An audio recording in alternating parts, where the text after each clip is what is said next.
everyone. I'm Judge Jeanine Pirro, along with Jessica Tarloff, Joey Jones, Martha McCallum, and Greg Gutfeld. It's 5 o'clock in New York City, and this is The Five.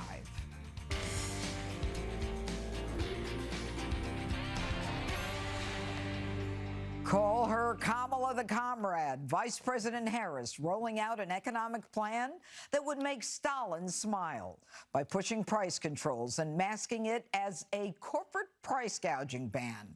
But we've seen this movie before, and it always ends in disaster. Just ask the Soviet Union. Price controls led to the massive shortages of food and essentials. Here's the vice president.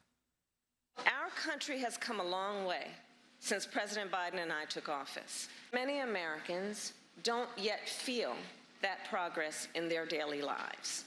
Costs are still too high. As president, I will take on the high costs that matter most to most Americans, like the cost of food. A loaf of bread costs 50% more today than it did before the pandemic. Ground beef is up almost 50%. I will work to pass the first ever federal ban on price gauging on food. And if that didn't satisfy her communist cravings, Kamala is also proposing giving first-time home buyers up to $25 grand, aka your hard-earned money, so that they can buy a house. While we work on the housing shortage, my administration will provide first-time home buyers with $25,000 to help with the down payment on a new home. We can do this. We can do this. All to help more Americans experience the pride of home ownership and the financial security that it represents and brings. So that's my plan. But you know you've crossed the line when the liberal Washington Post calls you a commie. Check out this headline they wrote. It says, quote, when your opponent calls you communist, maybe don't propose price controls. And even CNN's calling it a gimmick. First of all, nobody can explain what price gouging means. You've seen this kind of thing tried in lots of other countries before: Venezuela, Argentina, the Soviet Union, etc. It leads to shortages. It leads to black markets. The specific way this bill is written might actually increase prices. Reasonable people would ask, what does that mean? What does that really mean? And how is the government going to be involved in it? Is this just a ploy? Because it sounds kind of like it. All right, Joey, I'll start with you. Yep. Price gouging, it's some say, and I do, that it's a socialist attempt to put a cap or reduce prices, when in the end, it really is about supply and demand, and it's never worked in history. Yeah, it's funny. It's funny how they love to use before the pandemic so that they can encompass the Trump years into where prices, interest rates, things have gone. But Trump can't say that. Trump can't say that, hey, in a regular world, I did really well for 2.5 years and the pandemic screwed up some things. He can't say that, but they can, because it puts some distance between them and their bad policies or the results of them.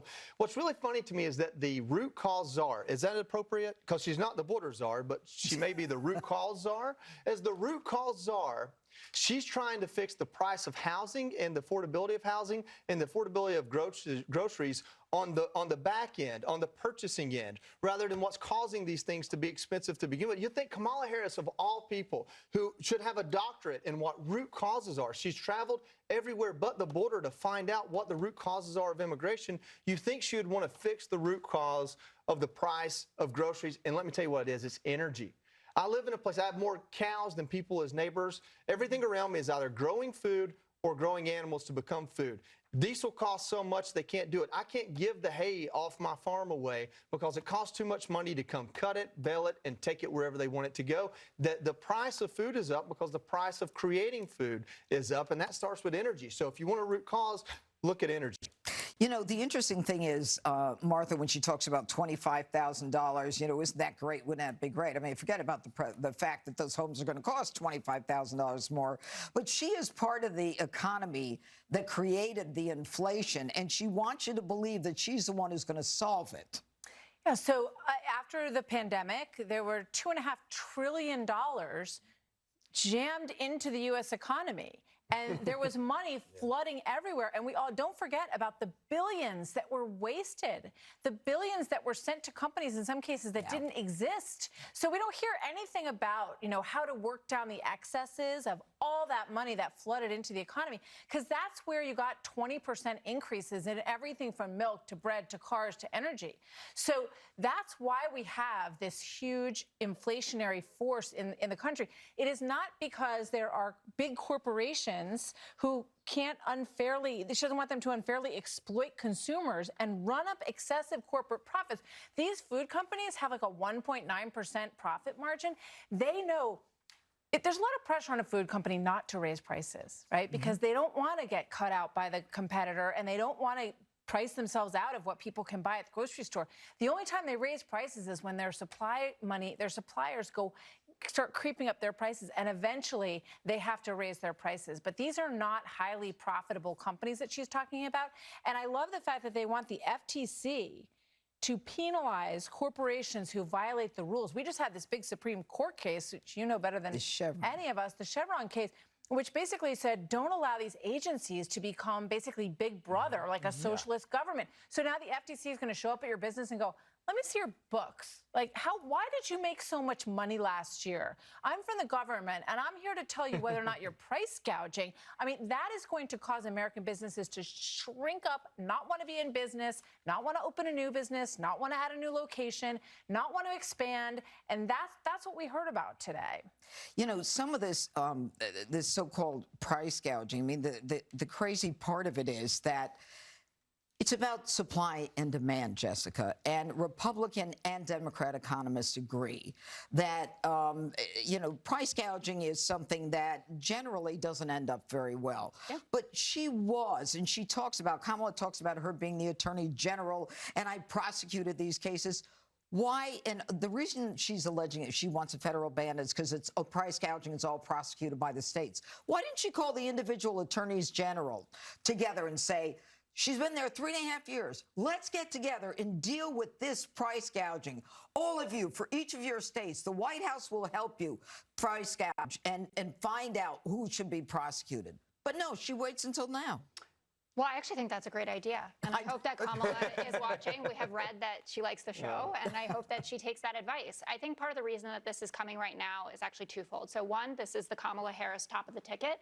This is something that's a priority for her. She had a markedly different tone in discussing these issues than President Biden did. I never heard President Biden acknowledge that bread is up 50%, for instance. She's obviously fashioning herself differently in that way. The second part of this is, it was just in March that the FTC report, it was called Feeding America in Time of Crisis, came out. And they actually identified the fact that companies like Walmart, like Kroger, like Tyson were reaping profits so far above the supply chain problems that they had to call it out, and that's what led to this policy coming into being. So that's what she's going from. And I would also say that you could look at this as antitrust enforcement rather than price controls. And she hasn't been specific about that difference. And if it is antitrust enforcement, that's something that's very in line with who Kamala Harris is and who she has been throughout her career. Net-net, I think that this was an incredibly good day for Kamala. She was able to introduce herself to the American public in a way that she hadn't before. And you take the contrast of yesterday. So you had President Trump, someone who grew up a millionaire, became a billionaire, standing in front of his golf club, ranting and raving about everything, lying about everything from, GDP rates to poverty rates to energy production, et cetera. And then you have Kamala Harris, someone who's talking about her middle-class upbringing, the fact that her family rented throughout their lives, so she knows what it means for people out there who can't get on the property ladder, someone who worked at McDonald's through college. You couldn't have the starker juxtaposition between these two candidates. And then on top of it, she's saying to people, I feel your pain. I know how much things cost. You know what I want to do? I want to build 3 million new housing units. You know what I want to do? I want to cap prescription drug prices for everyone, not just Medicare recipients.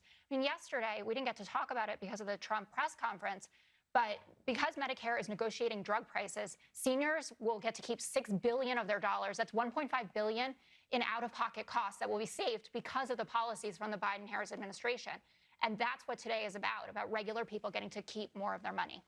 Greg, antitrust enforcement that Jessica talks about is really not the issue if we're talking about many different supermarkets, many different meat markets. Competition is the essence of, capitalism. We're not dealing with a monopoly.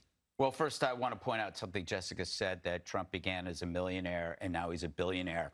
I think that makes him an expert in this. I would rather listen to somebody who began as a millionaire and is now a billionaire than somebody who doesn't have a damn clue about economics. I've never heard a candidate today more unsure of themselves on a topic than Kamala Harris. I think she's been burdened by the weight of expectations put on her by the media. I've never seen a better campaign ad for Trump. She's campaigning better for Trump than Trump is. First, let's talk about the down payment issue on the House. A lot of this stuff is infuriating, because they're treating the American public like idiots. She makes a proposal that is only half an equation. The first half is, here's a nice thing for you. The second half is missing, who pays for it? You saw this with student loan theft, described as forgiveness. Who paid for it? You paid for it. You see with immigration policy, who's footing the billions and all that free stuff? You're paying for it. Nothing is free. Nothing is free. And the sooner or later you figure that out, the better off you're going to be. And that's directed at Democrats who don't understand that these policies are going to sink this country. If you cap prices, you increase scarcity by diminishing competition. People can call her a communist, but you gotta explain this, because the media won't ask the follow-up questions. How do you plan on doing this? Please give me an example. Give me an example where industries got together in a room and decided to drastically increase prices. That doesn't exist. The only example they'll have is, a bodega raised prices on umbrellas when it rained. That's all they got. There is no payoff for industries to artificially inflate their prices, because the people who drive the prices are the consumers. That is, if you want to understand supply and demand, it's the consumers who drive the prices. There is absolutely no debate on this. There is not a single economist who would agree that this is the right thing to do. We can go and talk about Eastern Bloc countries. You can look at the cheap, terrible cars that they made and the appliances they made, but you already know that story. So how do you keep a debate alive if we know this is a fraudulent idea? You don't talk to economists. You listen to politicians or talking heads like me who have to do the research, because I'm sick and tired of hearing people pretend like they know what they're talking about on TV, but they don't. So you won't see economists on other shows, other networks, asking these questions. Like, can you give me an example of how this is done? What are the major industries? What is the right price? What is too high? What is too low? Can the government set prices based on not having a knowledge of an industry? What do you mean exactly by price gouging? How is that done beyond unique exceptions? Price gouging is a weak phrase directed at weaker minds.